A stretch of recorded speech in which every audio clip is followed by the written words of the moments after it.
Sanal səhnəyə çıxmışam 85-ci ildə Estrada Simfonik Orkestrinin solisti kimi. Yəni mən Estrada Simfonik Orkestrinin ən gənc solisti olmuşam. Məndən öncə bu yaşda heç kim Estrada Simfonik Orkestrinin solisti ola bilməyib. Ümumiyyətlə tarixdə çox gözəl müğənnilərimiz olub.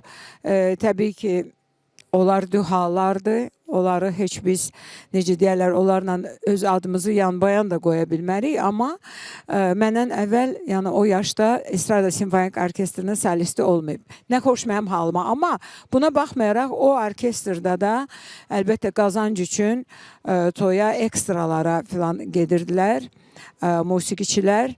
İndi bu günləri mən xoş halıma ki, ən gözəl musiqiçiləri mən toplaya bilmişəm ətrafıma. Əlbəttə ki, hər şey təqdimatdan asılıdır. Məsəl üçün, mən burada 5 il Gözəllik Dünyanı Xilas Edəcək proqramında Ənvəri, Elmanı, Ramini hər həftə elə təqdim eləyirdim ki, onlar əlbəttə gözəl musiqiçilərdir. Amma bir də təqdimat eləmək lazımdır. Onları artıq tamaşaçı unuda bilməzdi belə.